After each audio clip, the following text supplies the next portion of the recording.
the whole toxic division at EPA.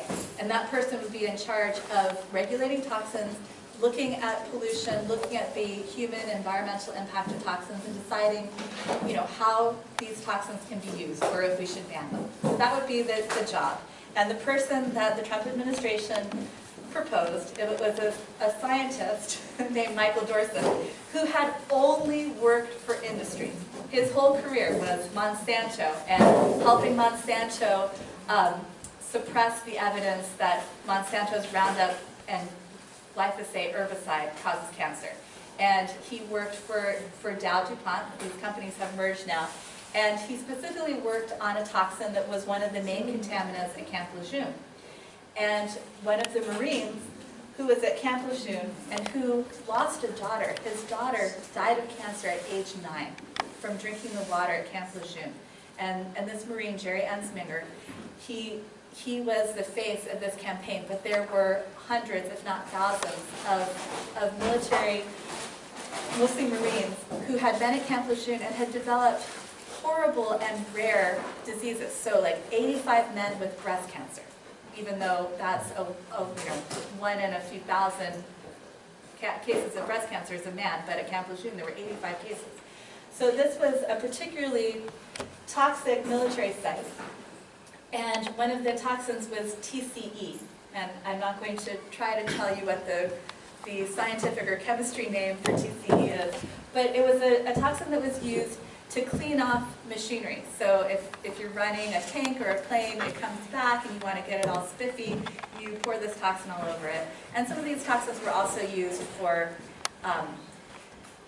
putting out fires. Instead of water, you spray some sort of toxin all over the fire to put it out. And the practice at the base was just to take all these toxins and dump them right on the land in the base. They had no policy whatsoever of how to deal with hazardous waste. And one of the men who was dying of cancer came out and spoke out on this. And he said, oh yeah, we would just take it over there and dump it. And in Camp Lejeune, which is on a river, and they use this for marine training because there was a lot of water in the area, there was a very shallow aquifer. And so these toxins were just dumped on the sandy soil. They flowed right into the aquifer. And as reported, I didn't put my site here, but I'm sorry, I can't remember what article this is from, but as reported in the newspaper, it created an underground layer 5 meters deep of toxins that were separated from the water, but contaminating the water. 5 meters deep. They just dumped everything. They dumped, like there was a dry cleaner on the base. They dumped all of the waste from the dry cleaner. They just had no policy because the U.S. military apparently doesn't have to follow normal laws that a state like North Carolina might impose on a regular dry cleaner or a regular gas station, or they were just letting fuel leak into this aquifer as well. There was 1,500 gallons of fuel a month were leaking from underground tanks into the water, and everybody was drinking the water, and so of course they got terribly sick. So this is probably the best known case. And when this DuPont and Dow scientist was proposed to work at the EPA on these issues through the Trump administration, this Marine, Jerry Ensminger, who had lost his daughter, he went ballistic. And he wrote op-eds, and he went to Congress, and he got his 2 senators in North Carolina, who are both Republicans, to oppose this. And so this is one of the few victories where we had all the Democrats standing together and just a couple of Republicans standing up and saying, this is going way too far. So this was this very, very, very sad situation, but politically it rose to attention, deserved attention this year. That appears to be a movie poster. Yeah. There was a movie produced about this? Yeah, it's called Semper Fi, Always Faithful. And when was this distributed? I didn't note the year. It's somewhat recent. The campaign that was led by Marine Jerry Ensminger for his daughter, that resulted in legislation that made sure that if you were at Camp Lejeune and you got one of these diseases, your medical care would be covered, just like if you were exposed to Agent Orange during the Vietnam War. And that legislation was signed into law during the Obama administration, and I believe the movie is about that successful campaign. I think the litigation to compensate people financially is still ongoing, so this is not, it's not completely won yet, but there was legislation. There's a movie about it. I haven't seen it yet. Maybe we could get together and watch it together. But this is a huge issue. Like I said, it's 39,000 locations like this. And then, of course, our U.S. military has at least 800 military bases in at least 74 countries. Now, for this one, I chose the low number. But there was recently a conference in Baltimore just this year in January 2018. You can learn more about it at noforeignbases.org. And I took the information from their site and from news reports about this conference. And the range of, it's kind of hard to figure out like how many bases there are in the world that the United States military controls. That's kind of disturbing just on its own, that we don't know. But we know for sure that there are at least 800 in 70 foreign countries. And this is a quote from the Nation's report on this conference. And they sum it up pretty well. From Agent Orange in Vietnam, depleted uranium in Iraq, munitions dumps and firing ranges in Vieques, Puerto Rico, to toxic brews of poisons right here along the Potomac River. We've got tons of military bases, and they're all Superfund sites. Communities and soldiers, as well as children born subsequent to exposure to these toxins, are suffering a broad range of illnesses and inherited genetic damage. So in Vietnam, it's like 3 or 4 generations now of babies born completely deformed because of the dioxin poisoning due to Agent Orange. Where, just like on our military bases, like if they just dump this stuff on our military bases in the United States, where supposedly we have environmental laws, you can pretty much guess what happened to it in Vietnam. It's just dumped right into people's drinking water. Would they be able, like say the Tucson Naval Air Base, would they be able to find out what's going on down there with, say, maybe dumping things into the bay or the river there? Well, I think now, because this started back in the 50s and 60s, and I believe it was the late 1980s when these places were made Superfund sites. So once a location is a Superfund site, then the Environmental Protection Agency has a legal right and responsibility to go in and figure out what has to happen to clean up the mess. So they then have the responsibility, and then how it works is they send the bill to the companies. And so you deal with the problem, and then you figure out who's going to pay for it later. So most of the military has more Superfund sites than anybody in the United States. There's no, even Monsanto has tons of Superfund sites, but the military has way more. Was Vietnam having a lot of deformed babies because of Yes. that? Yeah, and that, I believe, is acknowledged. I mean, there are also deformed babies born to U.S. service members who were exposed to Agent Orange. And that's all been acknowledged by the U.S. military, by the U.S. government, by Congress. And we just said, okay, well, the U.S. Department of Defense will care for you as a veteran. So you'll have access to veterans hospitals and that sort of thing for the rest of your life. And we'll acknowledge that basically any illness that could be attributed to Agent Orange, if you've got it, you're covered. But that completely relieved Monsanto and Dow and DuPont and the other chemical companies that produced Agent Orange from responsibility. So likely their lawyers came up with this idea, like, okay, why don't we just make the taxpayers of the United States responsible? The military will cover these poor veterans with all of these problems and their progeny. There's a really good group of kids of Vietnam veterans who are having health problems now related to their parents' exposure. So this is all really widely known, as well as how it's affected people in Vietnam and the horrible rates of birth defects where people have been exposed. And it's dioxin. The chemical that's the worst part of Agent Orange is dioxin. And it just never goes away. It accumulates in the environment because it accumulates in animals' fat.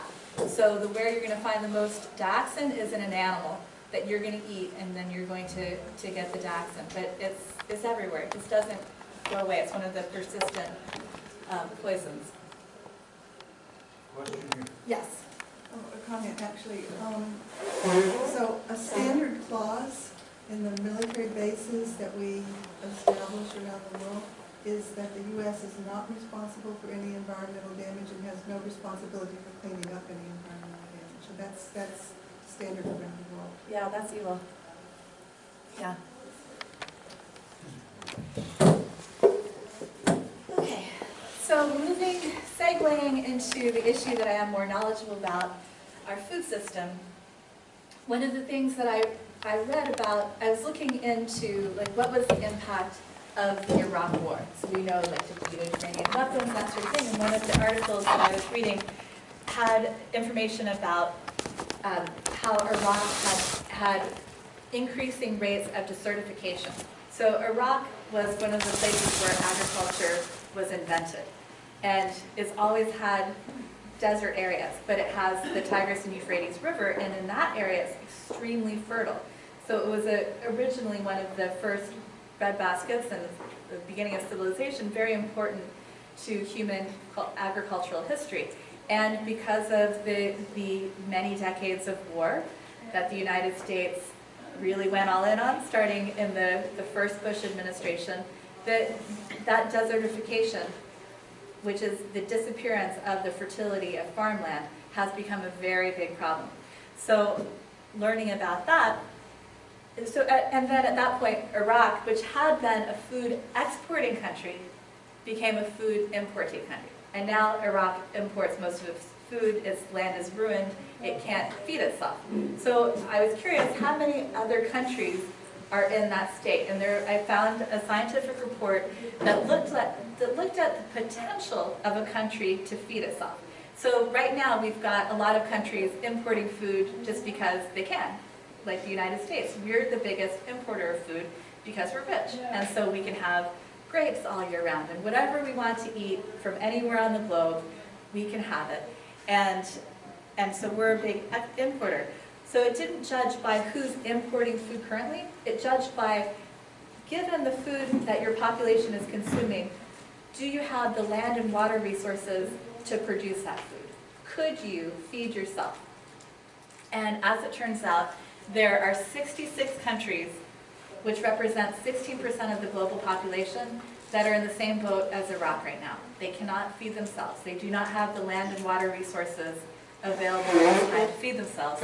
And the projection from this report, which came from the Potsdam Institute for Climate Impact Research, said that by 2050, right now we're at 16% of the global population in these countries that can't feed themselves. We're going to be more than half of the global population will be in a country that does not have the land and water resources to feed themselves. So this is, there's a point at which we've got the greenhouse gas emissions and the toxic pollution and the wars making countries unable to feed themselves, but then you have this feedback loop where if you've got a bunch of countries that can't feed themselves, that are totally reliant on imports, then you're going to have a tinderbox where conflicts will spark quite easily. And so it turns out, obviously, that there is a connection between food insecurity and conflict. Countries with ongoing conflicts have the highest number of food insecure people. In some, these percentages are alarming, including 37% of the total South Sudan population, 50% in Syria, and up to 89% of Syrian refugees in Lebanon. And these are United Nations figures from 2016. So this is fairly recent. And given what's going on right now, I don't think these figures are getting any better. And this is more details about what happened in Iraq. Decades of war. Is the water situation any more serious than food, or is food more serious than water? I think you can't separate them very well.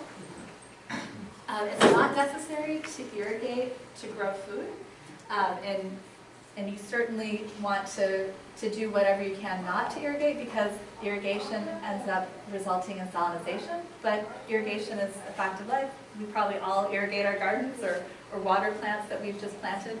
So you can't separate it from food. Of course, you can import your food. It's not as easy to import water. So I think that water might be a more serious issue. It might be a situation that countries are more likely to go to war over. A lot of people have said that about the Israeli-Palestinian conflict, for instance. And when I was looking at the situation in Iraq, Turkey had built dams that are blocking water from getting into Iraq, which is exacerbating Iraq's water problem. And then Syria too. yeah, so we've got, so is always going, I would say water, I don't know, it's a matter of opinion. You guys can make up your own minds about it, but they're very much linked. Someone thought you'd probably have insurrection and violence and revolution much more if you just told people water isn't safe. Yeah, absolutely. So in 2009, the Los Angeles Times did a good report, Iraq in throes of environmental catastrophe, experts say. So they found decades of war and mismanagement compounded by 2 years of drought. This was 2009, so this is the same drought that impacted Syria at that same time. Are wreaking havoc on Iraq's ecosystem, drying up riverbeds and marshes, turning arable land into desert, killing trees and plants, and generally transforming what was once the region's most fertile area into a wasteland. Falling agricultural production means that Iraq, once a food exporter, will this year have to import nearly 80% of its food, spending money that is urgently needed for reconstruction projects.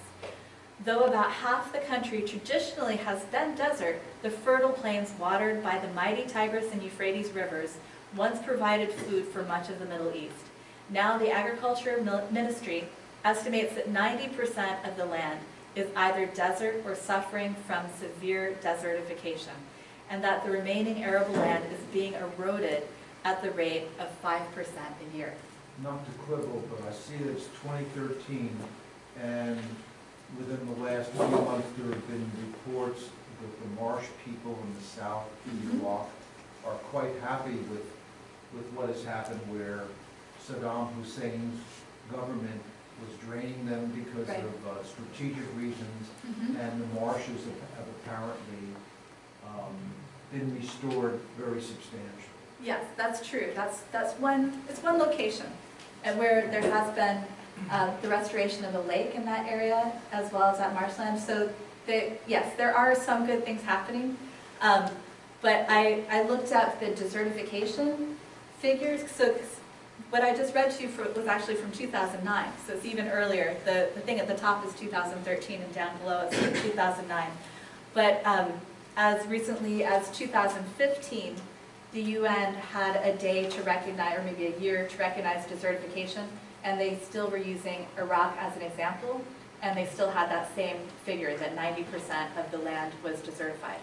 So I think there is some progress being made in some environmental, the way water is being used, people are being more conscious of it, but the desertification of the farmland is still dire. I mean, this country is, you can restore farmland, even farmland that has been desertified. We can talk about that in a little bit, but that's a really bad situation, obviously. And then in Syria is a good example of, we talked about how Iraq, the wars led to this crisis in the environment and food production and water, etc. In Syria, the crisis came first, and the war was sparked after that. So in Syria, agriculture was the major economic sector before the current war. It contributed up to 24% of GDP and represented, on average, 20% of total exports. It is noteworthy that Syria had been self-sufficient in wheat production for almost 20 years preceding the conflict, which ended with the 5 years of drought between 2006 and 2010. So that's the point at which they were no longer self-sufficient in wheat production. And then, of course, the Civil War really took off right after that. Many sources estimate that these years of poor production contributed to political unrest and therefore to the current conflict. Food production in Syria has dropped 40% from pre-conflict levels. In Syria, a solid plan for achieving food security could have prevented the migration of 1.5 million people from rural areas to urban suburbs in 2006, following the country's sustained drought, which robbed them of their main economic activity of farming. Some analysts accuse the Syrian government of underestimating this problem and being incapable of preventing it, which, among other factors, led to the unrest beginning in 2011. So that's from the International Peace Institute, 2016, and their report was, there can be no sustainable peace without food security. So I'm going to use that as the segue into how do you achieve food security? Because we all probably have heard what Monsanto says. Monsanto says we need chemical fertilizers, we need genetically modified seeds, we need pesticides, we need all these expensive things that farmers need to buy. And the way to help small farmers is to buy these expensive things for them and deliver them to them. Let's question this assumption by the following facts. So the question is, what is a solid plan to achieve food security? Because they said if Syria had had one, they could have perhaps avoided their conflict. So I think the most important thing to realize is that we already, globally, produce plenty of food. So we're always told by Monsanto and the other agrochemical companies, by 2050 we're going to have more than 9 billion people, and so we've got to intensify production and we need to use industrial methods to do that, and that's the only way to feed the world. But this is as of 2012. We were already producing way more than enough food. So why is it that we still can't end hunger? Because basically we've got 1 billion people who eat the wrong type of food, and so mostly Americans, but other people around the world now are joining us. We get too many calories of the wrong types of foods, and we've got obesity and diet-related diseases. And then we've got another 1 billion people who just don't get enough food, period. And so we've got these two ends of the spectrum. And the Green Revolution was supposed to solve all these problems, but we still can't end hunger. And, this is really hard to see, but one of the big issues is we waste a tremendous amount of that food that's produced. It just ends up in the garbage. Or it's ready to harvest, but it doesn't get harvested, and it just all gets wasted. So the Food and Agriculture Organization, as of 2015, says that about 1/3 of the world's food is wasted. I've also seen figures up to 1/2. And it's really easy to see how that happens. You see in your own life so much wasted food. But this is globally. And the other thing is we're producing a lot of food, but it's not all going to people. So we produce a tremendous amount of food to feed animals, and now increasingly we're producing food to feed cars as well. So only 55% of the world's crop calories are actually eaten by people. Another 36% is used for animal feed, and the remaining 9% goes toward biofuels and other industrial uses. And this was from a report in Environmental Research Letters, and then National Geographic made this illustration. And so the green parts of the map are food that's grown to feed people. So most of Africa and India and parts of Central America, parts of the United States, around California, the Caribbean. That's Papua New Guinea?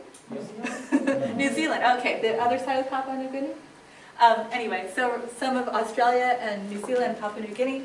And parts of Asia in addition to India.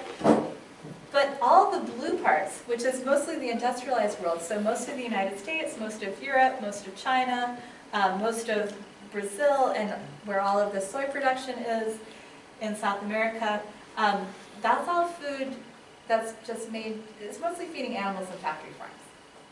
And so we've got the plain waste, when food just gets dumped in the garbage or rots in the fields, and then we've got this hugely inefficient system where we feed foods to animals that they can't eat healthfully, and we are depriving ourselves of that really important resource of land and water. And then the other thing, the most important thing is we've got plenty of food. The problem is that it gets wasted, we have an inefficient food system. Of course, we've got inequality, we've got poverty, we've got war, we've got all the reasons why people who need food don't get it. But in addition to that, we also have to think, if we want to solve this problem, who actually is producing the majority of the world's food? And in the United States, I was certain that it had to be Monsanto. All of industrial ag completely dominates in the United States. And I assumed that it had caught on around the world, but it's not so. It's actually the small-scale farmers, and this small scale is like 2.5 hectares, which 2.5 times 2.5 is like, So in terms of acres, so it's still tiny, tiny, like unimaginably tiny farms. In the United States, most of these farms probably just have big McMansions on them, right? There's such tiny plots of land that people don't bother to grow food on them. But that's who's producing most of the food around the world. So small farmers produce most of the world's food. I couldn't get a definite number for the world, but an organization called GRAIN, which puts out really good reports, has some great examples from around the world. And they also know from UN studies that small farmers produce 80% of the food in non-industrialized countries. So it kind of matches up the map that we saw about who's growing food for people versus who's growing food for animals and biofuels. So in those parts of the world that actually still grow food for people, that's mostly smallholder farmers, and they're growing food for themselves and their communities on very tiny plots of land. But they are amazingly productive.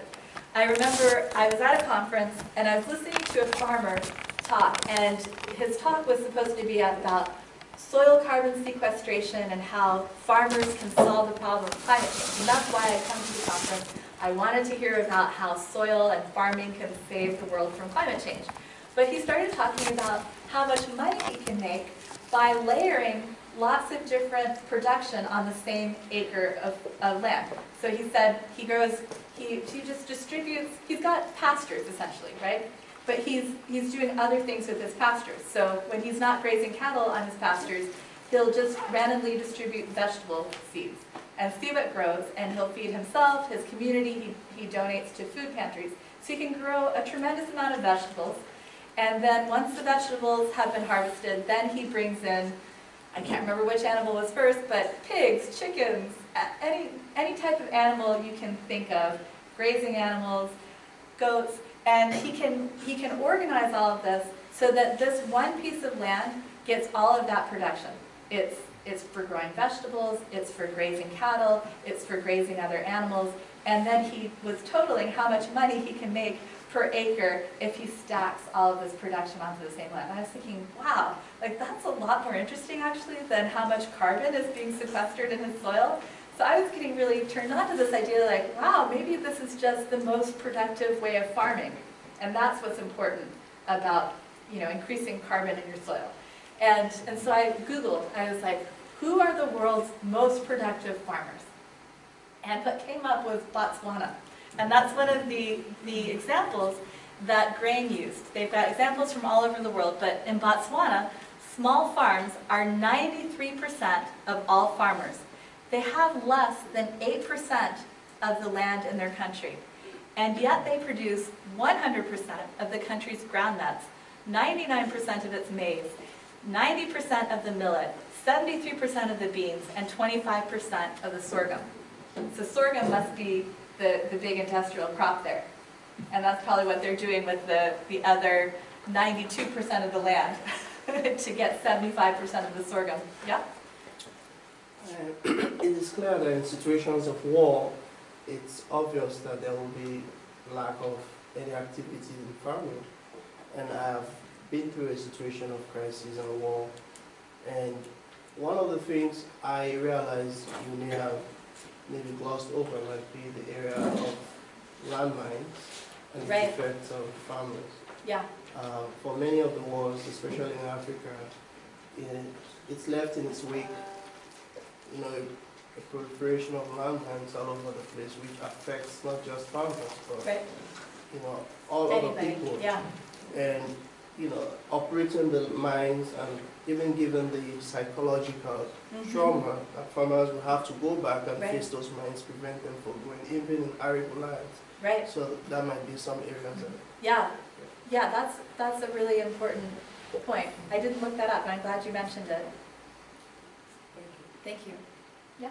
Also, just back to the food waste for a minute.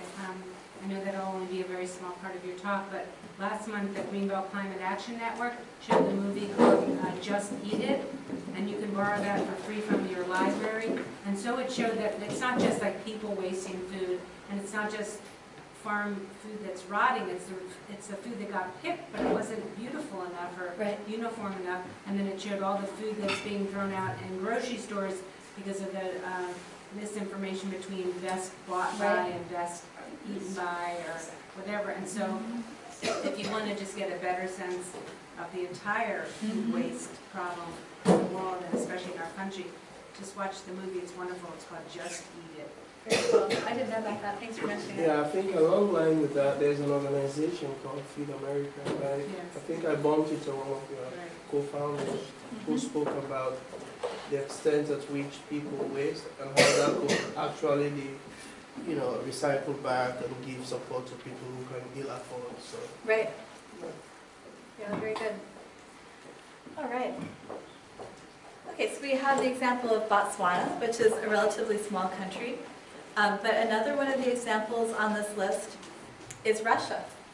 And I was really surprised to see this. I imagine Russia is industrialized just like the United States.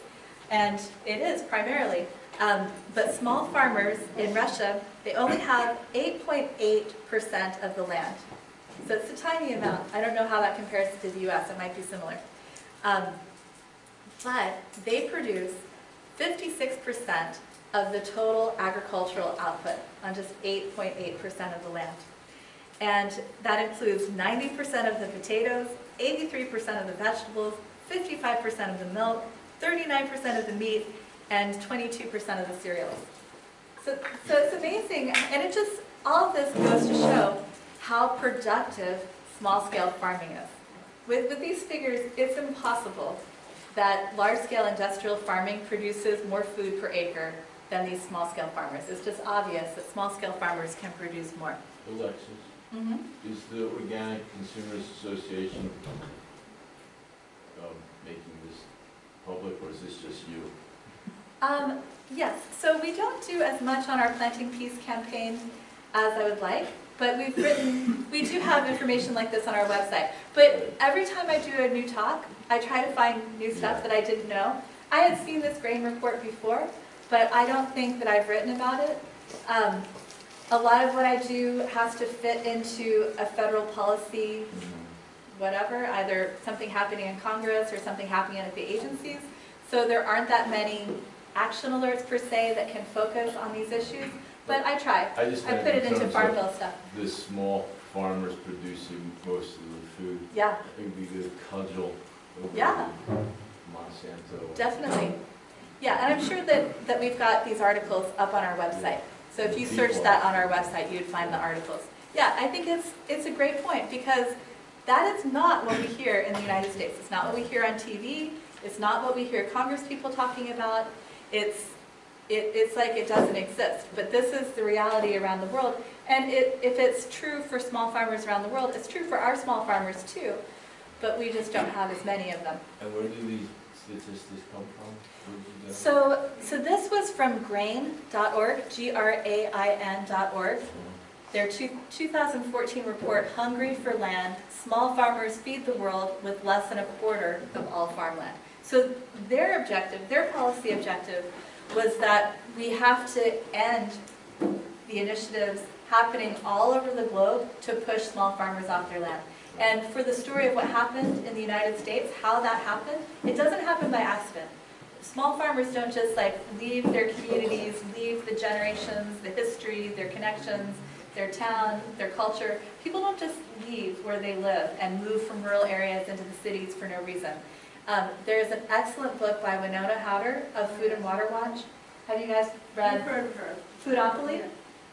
Yes, It's called Foodopoly. Yes. And she tells the story, and it's recent history over the last 100 years, and it was a very, very deliberate policy effort on the part of the federal government to get farmers off of their land so that it could be taken and industrialized, and so that their labor could be used.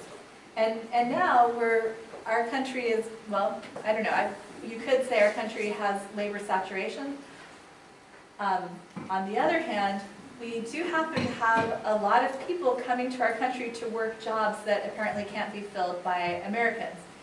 And my feeling about that is that we have this immigration system, and these jobs, that all works together. So you get the most desperate people coming without any legal rights to fill jobs that have to have the wages suppressed to support the economy as we know it. And so, we had slavery for a long time, and now we have slave immigrant labor. And that's why we have cheap food. And it's a hard thing to reconcile as a human and an eater. And it happens inorganic unless you're buying direct from small-scale farmers. So do that because you want your food dollars to go to the people who are actually producing the food, hopefully in a fair trade type of situation rather than a large-scale operation. There are very few large-scale operations that are not abusing immigrant labor. You said that's organic too. It happens in organic too. So-and-so valley and that. Yeah, I mean, I'm sure there are a lot of farmers who treat their farm workers really well, but almost everybody is hiring immigrant labor, and the immigrant labor doesn't have any legal rights. So maybe some of them are treated well by small-scale family farmers, I sure hope so, but if they don't get treated well, there's nothing they can do. So really the common practice is to abuse that labor. People don't get paid. There have been, you guys know about the Coalition of Immokalee Workers in Florida. So the penny per pound campaign to get the fast food companies to agree to pay a penny per pound more for tomatoes coming from Florida. The first campaign those farm workers did was a legal campaign to assert that their rights were being violated under the 13th Amendment that abolished slavery, and they won. So we have a really, really bad situation for farm labor in this country. How did I get on that tangent? What's the name of the initiative? You said penny per pound. Oh yeah, so it's a coalition of Immokalee workers. So Immokalee is a town in Florida, Immokelee. I think Immokalee. I was just at the American History Museum, and they have some cool exhibits on protest in the United States, and they had a big puppet that's the Statue of Liberty with a basket of tomatoes. And it was part of this coalition of Immokalee workers protest. So prior to this slide, I was looking at the initial slide, and I realized that the one before? The hopes of, a world without hunger seems to diminish because of the extent of how many countries already, cannot actually feed themselves. Right. So, like with the many efforts made across the board, and with that kind of statistics, is there any glimmer of hope that there could be some ways that countries can actually have the wherewithal to support its farmers, its people? Definitely. Yeah, and I think this is what gives me hope, that it is the small farmers who are currently still feeding the world. They're poor, and when their crops don't do well because of climate change or whatever disaster happens, they go hungry. So it's not a great situation, but it's happening. Our world has not been completely taken over by industrial farming. And the other thing is you can actually reverse desertification. And there are two really easy ways to do it. You have to know how to do this. But I would guess every place in the world has traditional methods for soil fertility. So there are numerous traditional methods to produce soil fertility. So there are really great examples all over the world for how to do this. But two examples that would be basically universal. One is run livestock over the land. And because livestock is going to fertilize the land with the manure.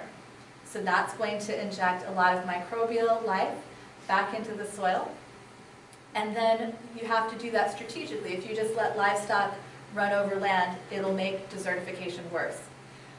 Or create desertification, even if you had nice green pastures. But if you move the herd and make sure that the land has a chance to recover, the grasses and the forage have a chance to recover, then you can keep that cycle going. And you can actually pack a tremendous amount of animals onto a very small amount of land by rotating this way, like Alan Savory's holistic planned grazing. I've just watched a talk by Joel Salatin recently. Do you guys know Joel Salatin? He's a Virginia farmer. He was profiled in Michael Pollan's book, Omnivore's Dilemma. And Joel Salatin basically explained very simply, he had, in front of him, he had grass at different levels of its life cycle. So you have your infant grass, which are just the green sprouts coming up. So that's basically where we keep our lawns and where we keep our pastures.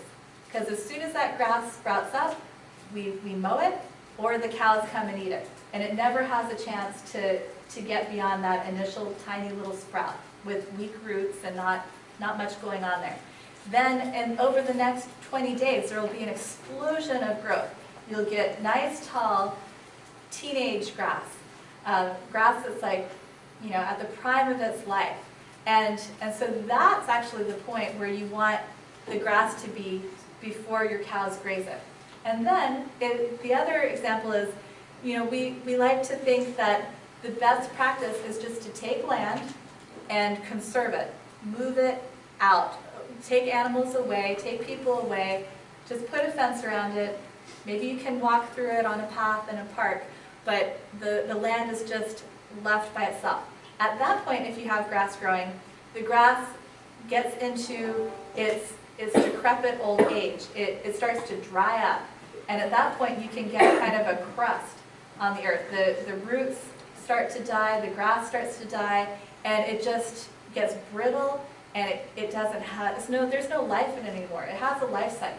So you've gone past its vibrant life cycle. So what you have to do is maximize the grass, get it all the way into its perfect growth stage, then have the cows come get all of that great energy, but let it get big, and then the roots get really big at the same time, because what you see on top is what is down in the earth as well. And when the cows come and nibble off the nice, long, healthy, energetic grass, then the grass naturally sloughs off the same amount of its root system. And so that's adding fertilizer, organic matter. That's kind of like compost. And then in addition, you have the hooves doing the aeration, you have all of the manure coming down. So that's a really great way to rapidly restore land. And there are examples, if you look at Alan Savory's work, there are examples from all over the globe of how to restore desertified land using these techniques. You have to have something growing. But if you've got a little bit growing, you can get more growing by using grazing animals. I happen to be a vegetarian, but I'm all for this. I became a vegetarian in 1990 because of climate change. I learned that the rainforests were being cut down to grow food to feed cattle, and I was like, I'm out. I don't want to have any part in this system. And I still feel like it's a good, especially being a vegan, you have a tiny carbon footprint, even if you're eating within the industrialized system. If you're going to eat meat, you have to be really careful that you're eating the right kind of meat. But now I realize that there is a right kind of meat. The other way to do it in the veganic way is to make a really good compost.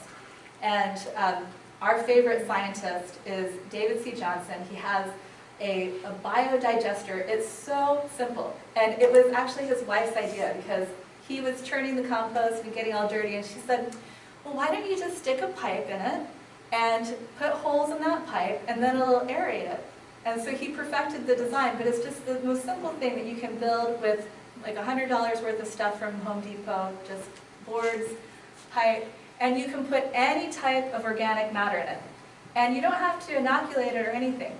The organic matter, if it's aerated, so it's the same thing as going to your compost and turning it with a pitchfork. If you have aerated compost, it will decay, but it will decay in a way that is rapidly increasing the biological activity. And David Johnson's slides are incredible, because he has these slides that show a bar graph of microbial activity. And his compost, you let it sit for a long time, and it's really deeply composted. And that there's a point at which the biological activity in his compost goes crazy. It's like one of these hockey stick graphs. And at that point, the compost is ready. And you don't have to use it for organic matter. So a lot of times I think home gardeners and people who mulch their bushes and that sort of thing, we think we're composting for organic matter. But really the fastest way to increase fertility of soil is to have living plants on the soil. And that's why the grazing systems are so enormously productive, because that grass is always alive. You get it going to its maximum energetic potential, and then you make sure it gets trimmed down, and then it gets to rest and revive. And so the reason why you can increase stocking density in these holistic planned grazing systems is because you're growing more grass. It's coming up, it's getting snipped, and you're growing it again. This is why the prairies in the U.S. have so deep. Exactly. Yeah, that's right. The buffaloes. Yeah, the buffaloes grazing in herds, managed by human beings, managed by the Native Americans. And yes, it just constantly added so much organic matter, and it had living plants on it 24/7. And the living plants were managed by the grazing animals. The energy of those living plants was maximized by that grazing. And so, so with this compost system, what you're doing is maximizing the microbial activity. And then you can spread this onto land. And this scientist is in New Mexico, where they don't have a lot of water, and their land is, some of it is nearly desertified as well. So it's ideal conditions to show how to rehabilitate land.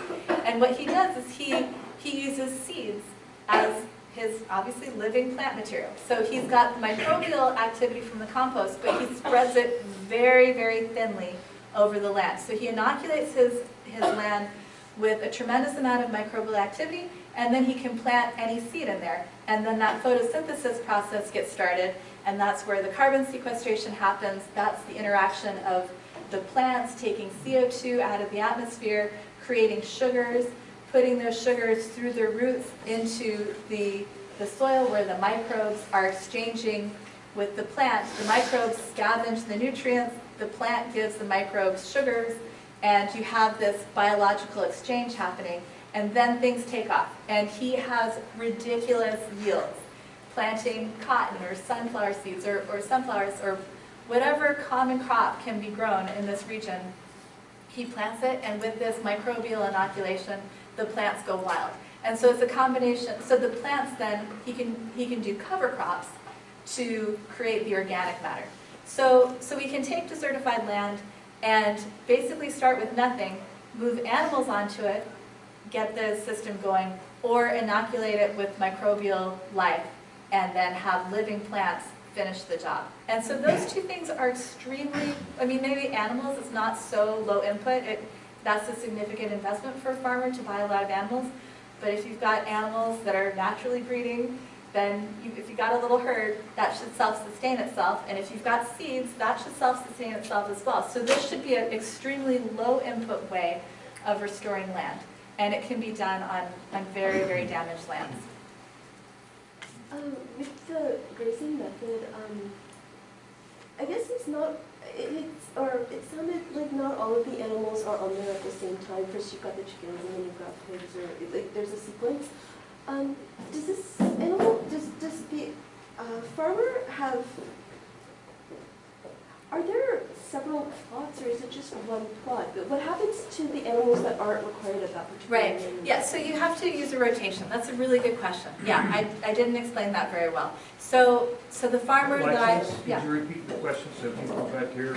Yes. So the question was, if you're using 1 acre of land for like 7 different products, many of whom are animals, where did the animals go when it's not their turn to be on the land? So yes, this has to happen in rotation. So you can have a fairly small farm and still have many rotations. Because if you're doing this type of rotational grazing, you can have paddocks that are like a ½ acre. And you can have a significant number of cows on a ½ acre. I don't know good stats on cows at this moment, but I recently was looking at stats on chickens. And in this instance, it was chickens that are grazing in a perennial pasture. So they're grazing under hazelnuts, or they're grazing under olive trees. And so if you grow a perennial pasture for chickens, they love it because they love to be protected by the trees. And there's a lot going on down there. But you're also, it's not like having just one crop there and then chickens start scratching and, you know, they scratch all the vegetation off. You just plant very, very dense vegetation, and then you can cram a lot of chickens onto a tiny amount of land. So the Main Street project, they do, I think it was 32,000 chickens on 4 acres in 1 year. Now that sounds like a factory farm, right? But that's actually, if you rotate, if you're rotating on the, but in this instance, you're keeping, I guess you're having 8,000 chickens at a time on each half acre. I think that's what it is. But anyway, you can really pack animals onto a tiny space, but yes, you rotate them off. So when you, like if you want to plant your vegetables, you have them on a different paddock.